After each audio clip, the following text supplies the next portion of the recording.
안녕하십니까. 코로나로 인해서 얼마나 고생이 많으십니까. 그러나 하나님은 언제나 우리를 알고 계시고 우리와 함께 하십니다. 1346년 유명한 백년전쟁 초반에 크레스 전투라는 대전투가 있었습니다. 이때 18살의 에드워드 왕자가 선봉부대를 지휘하고 있었습니다. 아버지 국왕은 친위대를 높은 지대에 배치해 놓고 즉각 출동 태세를 갖추고 있었어요. 지원하려고 그랬죠. 그런데 심한 공격을 받은 왕자가 아버지에게 지원 요청을 합니다. 그러나 아버지가 냉철하게 지원 요청을 거부합니다. 그러자 또 지원병을 요청합니다. 대신 이제 왕이 왕자에게 전언을 보내는데 할 수 있는 한 최선을 다하라는 전령을 보냅니다. 왕은 첩보를 통해서 이미 적의 부대가 왕자가 조금만 버티면 이길 수 있다는 것을 알고 있었습니다. 그래서 왕은 이 전쟁의 승리가 왕자의 승리가 되도록 돕고 있었던 것이지요. 하나님은 지금 우리의 삶과 전투 같은 인생을 잘 알고 계시고 지켜보고 계십니다. 주님의 도움이 더디어도 우리의 승리가 빛나도록 돕고 계시는 줄로 믿습니다. 하나님이 하나님이시고 하나님은 우리를 알고 계시고 지켜보시고 하나님은 지금도 우리 가운데 여기에서 일하고 계신 하나님입니다. 이럴 때일수록 하나님 의지하고 승리하시기를 바랍니다. 성경 핵심 교리 강의 오늘은 37번째입니다. 먼저 하나님 말씀 보겠습니다. 로마서 7장 18절로 25절입니다. 로마서 7장 18절로 25절입니다. 내 속 곧 내 육신에 선한 것이 거하지 아니하는 줄을 아노니 원함은 내게 있으나 선을 행하는 것은 없노라.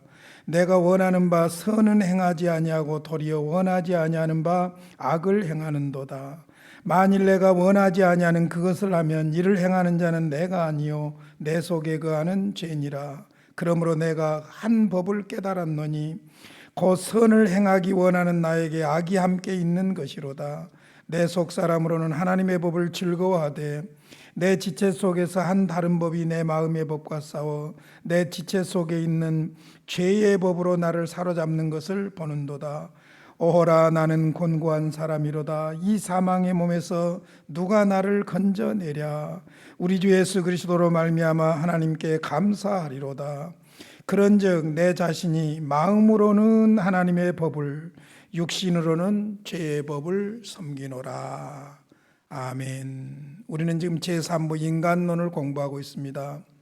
제1편이 원시상태 인간이죠. 무죄상태 인간이고 제2편이 죄상태에 있는 인간, 죄인으로서의 인간이죠. 이 부분을 공부하고 있는데 죄의 기원에 대해서 말씀을 드렸고 죄의 본질적인 특성에 대해서 말씀을 드렸고 죄의 전이, 전가 혹은 상속에 대해서 지난 시간까지 말씀을 드렸습니다. 오늘은 인류의 죄, 우리의 죄에 대해서 공부를 해보도록 하겠습니다. 죄는 크게 두 가지로 구별합니다. 잘 아시는 대로 원죄와 자범죄입니다. 원죄는 뿌리고 자범죄는 열매라고 볼 수 있습니다. 원죄는 인류가 본질상 죄인인 것을 강조하고 자범죄는 인간 자신이 실제로 짓는 행위의 죄를 말하고 있습니다. 그래서 먼저 원죄에 대해서 말씀을 드리도록 하겠습니다. 원죄란 사람이 가지고 출생하는 죄적 신분과 상태를 말합니다. 죄적 신분과 상태. 그러니까 인간은 모두가 다 죄인으로 태어난다는 이야기입니다. 그런데 왜 원죄라고 했을까요? 먼저 모든 개인이 출생할 때부터 받는 것으로 생득적이기 때문입니다. 모두가 다 태어날 때부터 원죄를 가지고 태어난다는 것이죠. 그리고 모든 사람이 범죄하는 뿌리가 되기 때문에 원죄라고 그렇게 말합니다. 그래서 여기서 우리가 조금 조심해야 될 것이 원죄를 아담과 혼돈해서는 안 된다는 것이죠. 왜 그러냐면은 하나님이 아담을 죄인으로 창조하셨다고 오해하기 쉽기 때문입니다. 원죄는 아담이 타락함으로 말미암아 인류의 대표로서 이제 죄가 시작된 거기와 관계가 있기는 하지만은 원죄는 곧 아담이다 그렇게 말할 수는 없다는 것입니다. 타락한 아담 안에서 우리에게 죄가 주어진 것이죠. 원죄란 그러므로 죄의 본성, 즉 우리가 날 때부터 가지고 나오는 죄의 상태를 말한다고 볼 수 있습니다. 아담이 곧 원죄다 그렇게 말할 수는 없다는 이야기예요. 하나님은 아담을 선하게 창조하셨어요. 그러나 행위 언약에 불순종하는 거기에서 인류의 조상으로서 죄의 뿌리가 되었던 것이지요. 자, 그런데 원죄에는 두 가지 요소가 있습니다. 죄책과 오염이라는 두 가지 요소가 있는데, 죄책이라는 말이 무슨 말이냐면은 죄의 책임을 말하는데 죄를 저지른 데 대한 형벌을 말하죠. 이것이 사망이죠. 죄책이 따라오고, 그 다음에 오염이 따라오는데, 오염은 문자 그대로 보면 본래 순수한 것이 훼손되거나 없어지는 것을 말합니다. 그러니까 원죄로 말미암아 죄책과 오염이 들어오게 되었다. 첫 번째로 원시적인 죄책입니다. 죄책은 아담이 하나님의 법을 위반하였기 때문에 하나님의 공의의 만족을 위하여 죄인이 받아야 될 형벌의 가치를 의미합니다. 단도직입적으로 말씀드리자면은 원죄의 책, 원죄에 대한 책임, 가치는 사망이 들어오게 된 것이지요. 로마서 5장 12절로 14절입니다. 그러므로 한 사람으로 말미암아 죄가 세상에 들어오고 죄로 말미암아 사망이 들어왔나니 이와 같이 모든 사람이 죄를 지었으므로 사망이 모든 사람에게 이르렀느니라. 죄가 율법이 있기 전에도 세상에 있었으나 율법이 없었을 때에는 죄를 죄로 여기지 아니하였느니라. 그러나 아담으로부터 모세까지 아담의 범죄와 같은 죄를 짓지 아니한 자들까지도, 이게 무슨 말이냐면은 모세를 통해서 율법을 주셨는데 율법이 들어오기 전까지도 그 말이죠. 죄를 짓지 않은 자들까지도 사망이 왕노릇하였나니 아담은 오실 자의 모형이라. 그러니까 아담의 범죄 안에서 사망이 들어오게 되었고, 아담의 범죄 안에서 우리도 죄인이 되었으므로 우리에게 사망이라는 죄책이 들어오게 되었다는 것입니다. 그래서 고린도전서 15장 22절에 보면 아담 안에서 모든 사람이 죽은 것 같이 그랬어요. 아담 안에서 모든 사람이 죽은 것 같이 그리스도 안에서 모든 사람이 삶을 얻으리라. 그러니까 아담의 타락으로 말미암아 사망이 들어왔고, 아담 안에서 모든 사람은 죄인이 되었고, 모든 사람은 죄인이므로 그 죄책으로서 사망이 들어오게 되었다는 것입니다. 두 번째 요소가 오염입니다. 본래 순수한 것이 없어지거나 훼손된 것을 말하지요. 원시적인 오염은 원시적인 죄책의 결과로 생긴 것입니다. 오염은 두 가지를 포함하고 있어요. 하나는 원시적인 의의 결핍과 또 하나는 적극적인 악의 임재입니다. 그러니까 의가 결핍되어지고 악이 임재하게 되었다는 것이죠. 이것은 어떤 질병이나 결핍이 아니라 하나님이 싫어하시는 죄를 향한 적극적인 경향이라고 볼 수가 있습니다. 로마서 7장에서 이 부분을 설명하고 있지요. 자, 원시적인 오염을 두 가지로 정리를 해보면, 먼저는 악에 관하여 전적으로 부패했고, 두 번째로는 선을 행하기에 전적으로 무능력하게 되었다. 이게 오염이에요. 다시 한번요. 악에 관하여는 전적으로 부패 혹은 전적으로 오염되었고, 선을 행하기에는 전적으로 무능력하게 되었다. 그러면 먼저 악에 관하여 전적으로 부패되었다는 말이 무슨 말인가 한번 보겠습니다. 전적으로 부패되었다는 것은 소극적으로 모든 사람이 최대의 악으로 악할 대로 악하다는 것을 의미하지는 않습니다. 또 사람이 생득적 지식이나 양심이 없다는 것도 아닙니다. 또 사람이 도덕적 행동을 취하지 못하고 온갖 죄를 방종하게 짓는다는 것도 아닙니다. 전적으로 부패되었다는 그러면 적극적인 의미는 무엇을 말하느냐?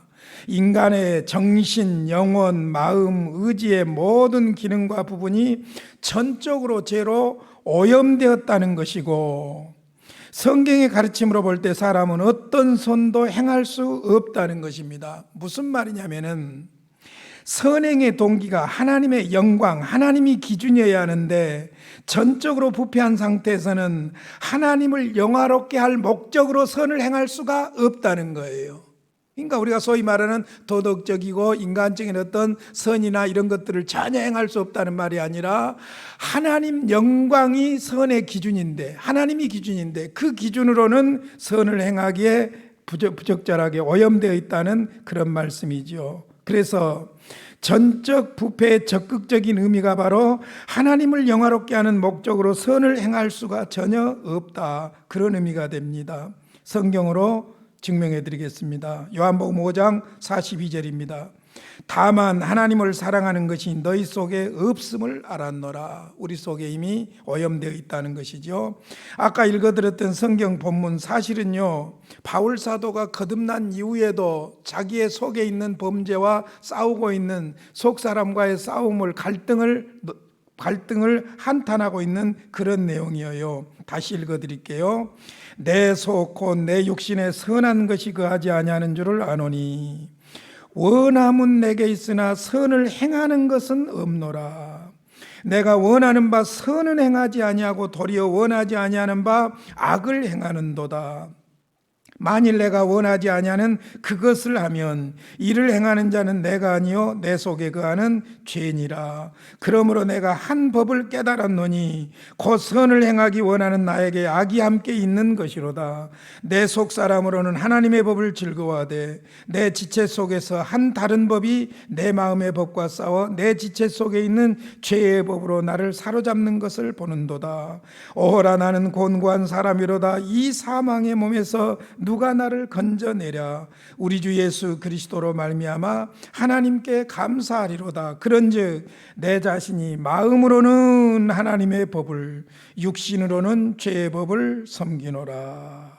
그러므로 그리스도를 통해서만 죄 사함이 가능하다는 이야기고, 바울 사도의 고백처럼 거듭난 그리스도인도 상태적인 측면에서 죄로부터 완전히 자유할 수가 없죠. 신분적으로 하나님의 자녀가 되고 자유함을 얻었지만은 계속해서 우리는 이 갈등 속에서 살아가고 있다는 것입니다. 그러나 거듭나기 이전과 이후가 다른 것은 뭐냐면은, 거듭난 이후에는 하나님의 거룩한 삶을 적극적으로 추구하면서 산다는 것이지요. 그러나 탄식은 있어요. 오호라, 나는 공고한 사람이로다. 이 사망의 몸에서 누가 나를 건져내랴. 우리 주 예수 그리스도로 말미암아 하나님께 감사하리로다. 그런즉 내 자신이 마음으로는 하나님의 법을, 육신으로는 죄의 법을 섬기로라. 이 갈등을 어떻게 할 수 없다는 것입니다. 에베소서 4장 18절 20절입니다. 그들의 총명이 어두워지고 그들 가운데 있는 무지함과 그들의 마음이 굳어짐으로 말미암아 하나님의 생명에서 떠나 있도다. 그들이 감각 없는 자가 되어 자신을 방탕에 방임하여 모든 더러운 것을 욕심으로 행하되 오직 너희는 그리스도를 그와 같이 배우지 아니하였느니라. 거듭나기 이전의 사람들의 모습을 잘 설명해 주고 있습니다. 자, 그러니까 악에 대하여 전적으로 부패되어 있다. 원시적인 오염의 첫 번째 특징이에요. 두 번째 특징은 악에 대해서뿐만 아니라 선에 대해서 선을 행하기에 전적으로 무능력하다는 것입니다. 이 말은 사람이 아무런 의미에서도 선을 행할 수 없다는 것이 아닙니다. 불신자들도 자연적인 선이나 세속적인 선이나 외면적인 종교적인 선을 행할 수 있습니다. 그러나 여기에서 거듭나지 못한 죄인은 하나님 편에서 볼 때, 이게 중요한 말이에요. 하나님 편에서 볼 때, 즉 하나님의 거룩하심과 성결의 표준에서 볼 때 어떤 선도 행하기에 불가능하다는 겁니다. 근본적으로 하나님이 받으시고 율법의 요구에 응하는 행동은 아무리 적은 것이라도 행하지 못한다는 의미입니다. 그러니까 하나님을 기준으로 했을 때의 선을 말하는 것이죠. 하나님 편에서 볼 때, 하나님의 거룩하심과 성결의 표준에서 볼 때 선을 행하기에는 전적으로 무능력하다는 거예요. 자연인은 그러므로 자신의 자력으로 자기가 죄를 뉘우치고 하나님께로 향하는 사람으로 변화될 수가 없습니다. 스스로 구원받을 수가 없다는 이야기예요. 성경은 이것을 수없이 강조하고 있는데 두 구절만 소개해 드릴게요. 요한복음 6장 44절입니다. 나를 보내신 아버지께서 이끌지 아니하시면 아무도 내게 올 수 없으니 오는 그를 내가 마지막 날에 다시 살리리라. 나를 보내신 아버지께서 이끌지 아니하면 아무도 내게로 올 수 없다. 그러니까 구원은 하나님의 역사지요. 우리 스스로는 선을 행하기에 전적으로 무능력하다는 거예요. 더더구나 하나님의 기준, 하나님의 율법, 하나님의 의지, 하나님의 표준으로 볼 때에는 전적으로 무능력하다는 것입니다. 그래서 하나님이 택하셔야 되고 하나님이 부르셔야 되고, 우리가 이제 앞으로 구원론에서 배우겠지만은 성령께서 우리 안에서 효과적으로 역사하시고 감동해 주셔서 예수를 영접하도록 이끌지 않으면 믿을 수가 없다는 거예요. 예수를 영접할 수가 없고 구원을 받을 수가 없다는 그런 말입니다. 아버지께서 이끌지 아니하면 아무도 내게 올 수 없다. 올 수 없으면 그리스도를 영접할 수가 없고, 영접할 수 없으면 구원을 받을 수가 없는 것이지요. 요한복음 8장 34절 36절입니다. 예수께서 대답하시되 진실로 진실로 너희에게 이르노니 죄를 범하는 자마다 죄의 종이라. 종은 영원히 집에 거하지 못하되 아들은 영원히 거하나니 그러므로 아들이 너희를 자유롭게 하면 너희가 참으로 자유로우리라. 그러니까 예수 그리스도가 아니고는 죄에서 자유함을 얻을 수가 없어요. 그런데 이것도 하나님이 부르셔야 된다는 거예요. 그러니까 구원은 사실 주권적인 하나님의 역사예요. 구원을 내가 얻었다 버렸다 막 그럴 수 있는 것이 아니라는 것을 알 수가 있죠. 그래서 원죄가 중요합니다. 원죄를 아는 것이 중요해요. 다시 정리해 보겠습니다.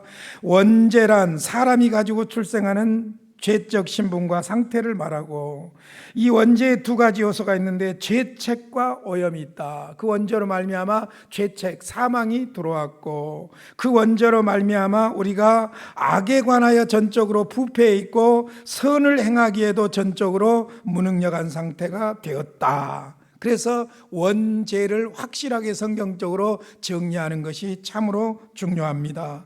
자, 그러면 여기서 우리가 한 가지 생각할 것은 원죄와 사람의 자유의 문제예요. 무슨 말이냐면은 죄와 인간의 자유의지에 대한 부분이라고 볼 수 있습니다. 인간의 전적 무능력의 교리는 원죄가 인간의 자유의지를 상실하는 것으로 이야기하는데 그렇지 않습니다. 성경은 전적 무능력을 분명히 교훈하고 있습니다. 그러나 부패와 무능을 사람 자신이 자유로 택한 것이기 때문에 사람이 사람의 본성에 강제적으로 결함이 있도록 하나님이 하신 것은 아니라는 거예요. 그러므로 사람은 도덕적인 책임을 면할 수가 없다는 것이죠. 원죄에 대해서 책임을 면할 수가 없다는 거예요. 하나님이 그렇게 만든 것이 아니고 아담이 그렇게 택했고 아담 안에서 우리가 그렇게 택한 것이기 때문입니다. 그러니까 다시 말하자면 아담 안에서 범죄했으므로 책임이 있고, 사람마다 그 생에 있어서 도덕적 선택을 해야 한다는 점에서 책임이 있어요. 사람은 전적으로 타락하여 무능력하여졌으나 결정권은 가지고 있는 것이지요. 그러므로 사람은 책임 있는 도덕적 행위자가 되게 하는데 필요한 생득적 기능들은 다 보존하고 있으며, 이성적으로는 어둠에 있으나 분별력, 도덕적 선택의 능력, 양심, 의지 등을 가지고 있습니다. 우리는 모든 판단을 하나님의 말씀으로 받아들여야 합니다. 그러니까 자유의지와 전적 무능력을 대치시켜가지고 전적으로 원죄로 말미암아 무능력하니까 죄의 책임이 우리에게 없다고 말하려고 하는데 결코 그렇지 않다는 것이죠. 하나님이 강제적으로 무능력하게 만든 것도 아니고 본인들이 선택해야 될 문제였죠. 아담이 선택했고 아담 안에서 우리가 선택한 부분이라고 볼 수 있습니다. 자, 지금까지 원죄에 대해서 말씀을 드렸는데 원죄를 잘 알아야 돼요. 우리가 소위 이 다음에 공부할 자범죄에 대해서는 우리가 잘못한 것, 거짓말이나 도둑질이나 사기친 것이나 욕을 하는 것이나 이런 것에 대해서 우리가 이야기를 하기도 하지만은 그보다 더 근본적인 원죄를 알아야 돼요. 이 모든 죄의 열매가 그 뿌리에서 나오기 때문에 원죄를 알아야 되는데, 원죄를 알아야 나의 행위의 한계를 알 수가 있어요. 아, 나로서는 도저히 스스로 구원을 얻을 수가 없구나. 한계를 알게 돼요. 자신의 한계를 알아야 구원자의 필요성을 느끼게 돼요. 구원자 그리스도의 필요성을 느끼게 돼요. 그렇게 필요성을 느끼게 될 때야 그리스도를 영접하게 되고, 그리스도를 영접해야 구원을 받는 거예요. 그러므로 원죄를 말할 때 우리는 절대 죄인이다 그 말이에요. 절대 죄인에게 필요한 절대 구원은 바로 예수 그리스도를 통해서만 얻을 수 있다. 왜? 하나님 앞에서 죄인이기 때문에 하나님의 방법은 예수 그리스도밖에 없기 때문이지요. 자, 그래서 우리는 자범죄를 논하기 전에 원죄, 죄의 뿌리에 대해서 정확하게 성경적으로 이해할 줄로 믿습니다. 자, 이제 두 번째로 자범죄에 대해서 말씀을 드리겠습니다. 우리 자신이 범한 죄를 자범죄라고 그러죠. 원죄는 원인이고 자범죄는 결과라고 볼 수 있습니다. 성경이 말하죠. 그러므로 양자의 인과관계가 있습니다. 원죄는 인류의 대표자인 아담이 자유의지로 하나님의 명령을 거역함으로 죄책을 가지고 성질이 부패함으로 기원한 것이고, 자범죄는 우리가 현실적으로 범하는 죄로서 이것은 신체를 방편으로 하여 범죄하는 외면적 행동만 아니라 원죄로부터 발생하는 모든 의식적 사상들과 의지들도 다 포함됩니다. 그러므로 원죄는 하나이지만은 자범죄는 여러 겹이라고 볼 수 있습니다. 그러니까 자범죄도 신체적으로 행위로 나타난 자기적인 것만을 말하는 것이 아니라 내면에 있는 것까지, 우리의 의식적인 것까지를 다 포함하고 있다. 의식도 사상도 의지도 행동도 다 포함하고 있다 하는 말이죠. 자, 자범죄를 분류하는데 로마 가톨릭에서는 어떤 분류를 하냐면은 경죄와 죽음에 이르는 죄가 있다고 합니다. 가벼운 죄와 죽음에 이르는 죄가 있다고 그래요. 그러나 이 구별은 비성경적입니다. 성경에 의하면 모든 죄는 다 하나님을 반역하는 데서 나오는 것으로 본질적으로 불의하여 영벌을 받을 가치가 있기 때문입니다. 무슨 죄책이 없는 죄가 있고 죄책이 있는 죄가 있고 그런 건 아니죠. 죄는 죄예요. 죄는 죄예요. 그러므로 죄를 경죄와 죽음에 이르는 죄로 구별하는 것은 성경적이 아니다. 그런데 사실 이런 구별이 나오게 된 이유가 어디 있냐면 성경에도 보면 그런 구별이 좀 있는 것을 볼 수 있어요. 구약에서는 고의적으로 뻔뻔스럽게 범한 죄와 부지 중에 무식과 연약함과 혹은 오류의 결과로 지은 죄를 구별했어요. 민수기 15장 29절로 31절 같은 경우에 보면은 알고 지은 죄가 있고 모르고 안식일을 범한 죄가 있다는 거예요. 거기에 대한 책임이 좀 다르다는 것이지요. 신약에서도 보면 죄의 경중이 있음을 가르치고 있어요. 누가복음 12장 47절로 48절에 보면은 종이 주인의 뜻을 알고도 행치 아니하면 많이 맞을 것이라고 그랬어요. 그런데 주인의 뜻을 알지 못하고 행했을 때는 그렇지 않다는 것이지요. 그래서 로마서 2장 6절 같은 경우에 보면은 각 사람에게 행한 대로 보응한다고 말하고 있습니다. 그러니까 분명히 죄가 가벼운 죄가 있고 또 무거운 죄가 있고 알고 지은 죄가 있고 모르고 지은 죄도 있다는 것이지요. 그러나 죄를 구별하는 것에 대해서 우리는 신중해야 돼요. 왜냐하면 죄는 가볍든지 무겁든지 다 참된 죄입니다. 하나님 앞에서 유죄예요. 큰 죄라고 유죄고 작은 죄라고 무죄고 그게 아니라는 것이죠. 죄는 다 죄예요. 성경에 수없이 증명하고 있죠. 디모데전서 5장 24절 한 절만 보겠습니다. 어떤 사람들의 죄는 밝히 드러나 먼저 심판에 나아가고 어떤 사람들의 죄는 그 뒤를 따르나니, 심판이 앞서고 뒤설 뿐이지 죄는 다 죄라는 것이지요. 그러므로 우리가 죄를 구별할 필요는 없다. 물론 우리 입장에서 볼 때 가벼운 죄가 있고 무거운 죄가 있고 고의적인 죄가 있고 무의식적으로 잘못한 죄가 있고 이런 부분들을 정상 참작을 한다는 것이지만은 죄는 죄라는 것이죠. 자, 그런데 이제 우리가 자범죄는 우리 스스로가 범한 죄이기 때문에 이것에 대해서는 많이 설명할 필요가 없어요. 그런데 사실은요, 자범죄에 대한 뿌리인 원죄가 인정되지 않으면 자범죄도 부정되기 쉽습니다. 죄 안 짓고 산 사람이 있냐? 이런 식으로 나갈 수가 있는 것이죠. 그래서 원죄에서 오는 죄책과 오염과 함께 자범죄가 얼마나 무서운가 하는 것을 의식할 필요가 있는 것이죠. 자, 그래서 이제 지금까지 원죄와 자범죄에 대해서 말씀을 드렸습니다. 그런데 오늘 우리가 한 가지 더 생각해야 될 것이 뭐냐면 용서받을 수 없는 죄예요. 이게 참 말썽이 많은 문제이기도 합니다. 해석이 분분하고 문제를 일으키기도 하는 죄의 문제지요. 성경은 분명히 용서받을 수 없는 죄가 있다고 말합니다. 용서받을 수 없는 죄. 우리 하나님은 우리의 죄를 다 용서하시는데 그럼에도 특별 죄로서 용서받을 수 없는 죄가 있다는 거예요. 성경이 말하고 있어요. 자, 성경 네 군데를 아주 구체적으로 소개를 해드리겠습니다. 첫째는 마태복음 12장 31절로 32절에 나오고, 두 번째로는 히브리서 6장 4절로 6절에 나오고, 세 번째로는 히브리서 10장 26절로 29절에 나오고, 네 번째로는 요한일서 5장 16절로 18절에 나오는데, 한 단어씩으로 정리를 해보면 마태복음 12장 31절로 32절은 성령 거역제 내지는 회방죄라고 볼 수 있는데, 읽어드리겠습니다. 마태복음 12장 31절로 33절입니다.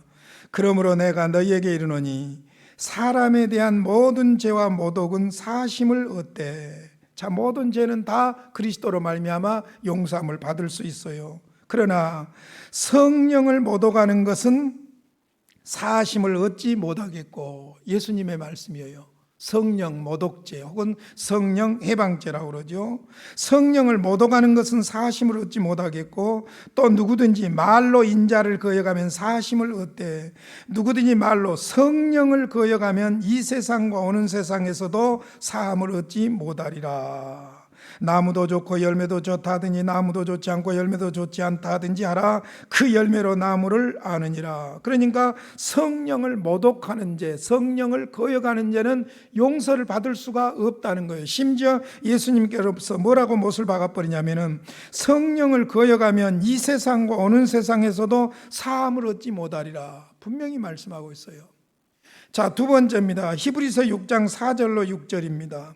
한 번 빛을 받고 하늘의 은사를 맛보고 성령에 참여한 바 되고 하나님의 선한 말씀과 내세의 능력을 맛보고도 타락한 자들은, 자, 하나님의 은사나 능력을 맛보고도 타락한 자들은 다시 새롭게 하여 회개하게 할 수 없나니, 회개를 못한다는 거예요. 이는 그들이 하나님의 아들을 다시 십자가에 못 박아 드러내놓고 욕되게 함이라.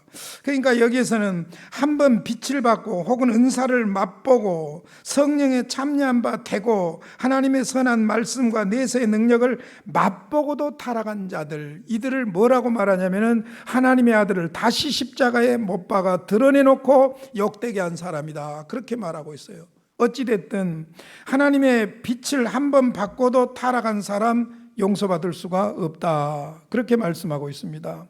그 다음에 세 번째로 히브리서 10장 26절로 29절, 우리가 진리를 아는 지식을 받은 후 짐짓죄를 범한 즉 다시 속죄하는 제사가 없고, 짐짓죄 많이 들어보셨죠?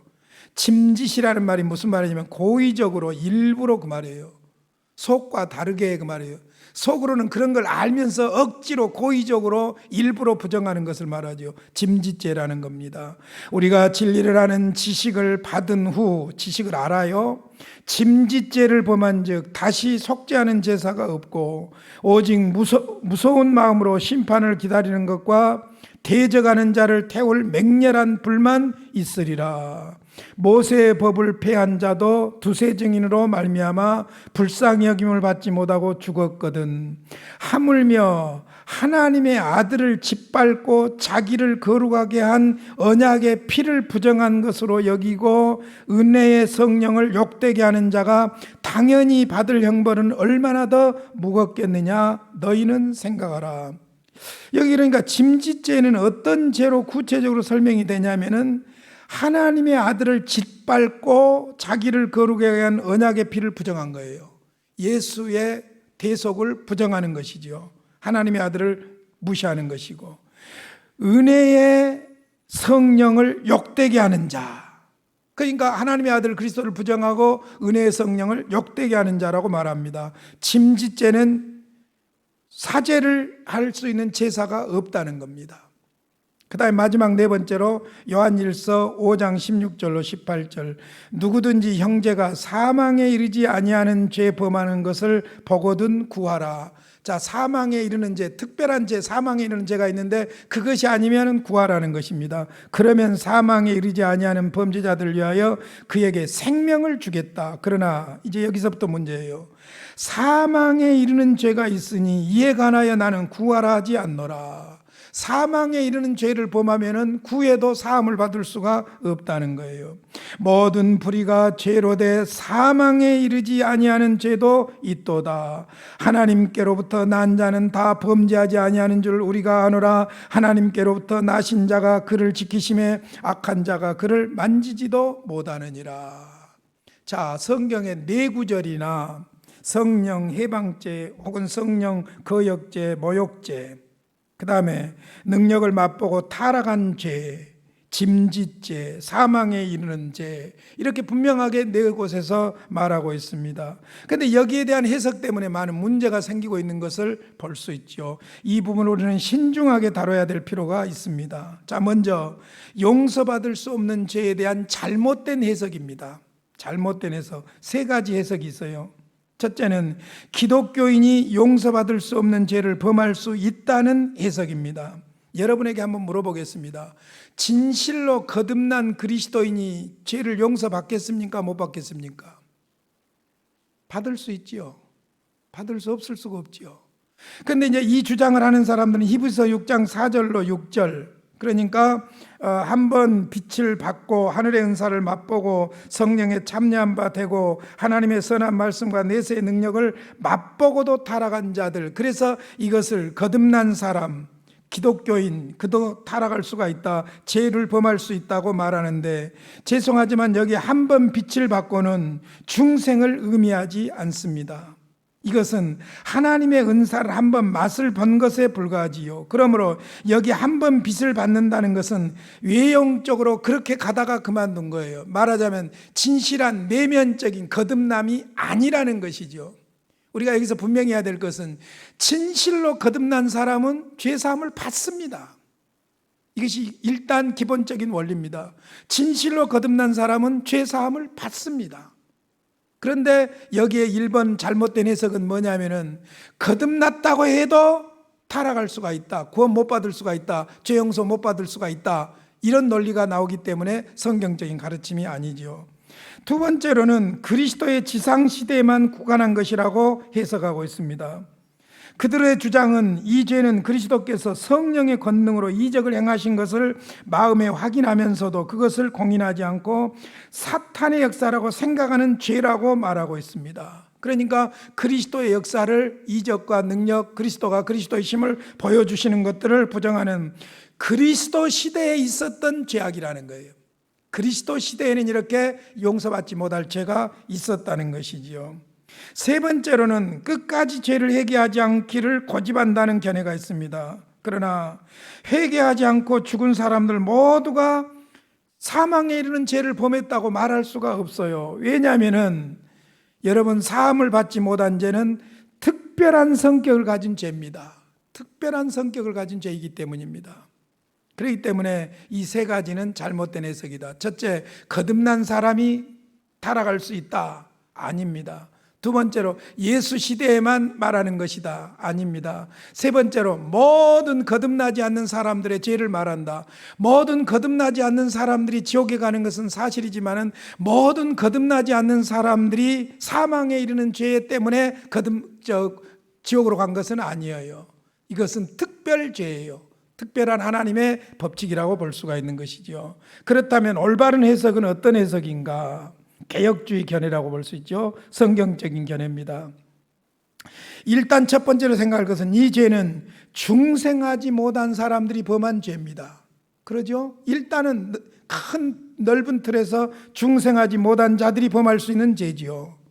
그러나 두 번째로 오해하지 말아야 될 것은 중생하지 못한 불신자라고 해서 다 이 죄를 범하는 것은 아니라는 것입니다. 특별죄이기 때문에 그래요.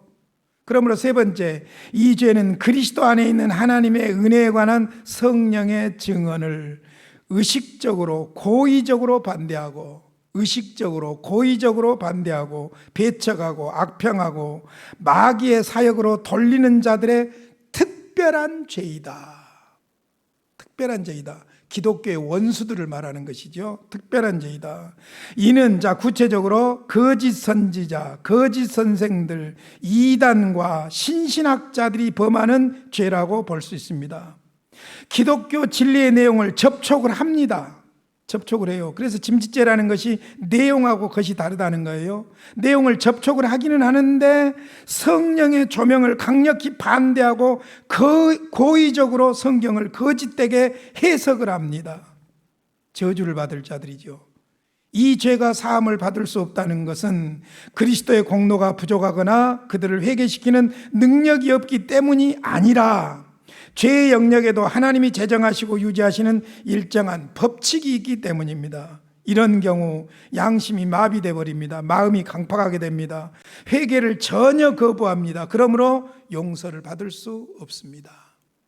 여러분, 거짓 선지자들이나 이단들은 바로 이런 류예요. 그러니까 보세요. 전부 진리를 전부 뒤집어 놓잖아요. 바꿔 놓잖아요. 그리고 이런 사람들은 회개할 수가 없는 거예요. 양심이 마비되고 마음이 강팍하게 되어 있기 때문이죠. 이 배후에 역사하는 것이 바로 사탄의 역사라고 볼 수 있습니다. 그러므로 이단에 빠진 사람들이, 배우지 못한 사람들이 빠지는 거 아니에요. 학벌이 없는 사람들이 빠지는 거 아니에요. 오히려 더 이성적이고 교묘하게 무언가를 주장하려고 하는 사람들에게서 많이 이단에 빠진 것을 볼 수 있는데, 이단의 교주들이나 거짓 선지자들이나 거짓 선생들이나 성경의 내용을 알면서도 고의적으로 악의적으로 반대하고 받아들이지 않고 거부하고 악평하고 하는 이런 죄가 바로 사함을 받지 못한 죄, 용서받지 못한 죄라고 볼 수 있습니다. 자, 정리를 해보겠습니다. 원죄가 있고 자범죄가 있습니다. 우리는 이 원죄에 의해서 자범죄를 범하고 있는 죄인들입니다. 죄인들에게는 사망이 들어왔고, 죄인들에게는 악에 대해서 오염되어 있고 선을 행하는데 무능력한 존재들이 되어 있습니다. 그러므로 예수 그리스도가 필요하다는 것이죠. 특별히 성경에서는 용서받지 못한 죄에 대해서 4구절에서 말씀하고 있습니다.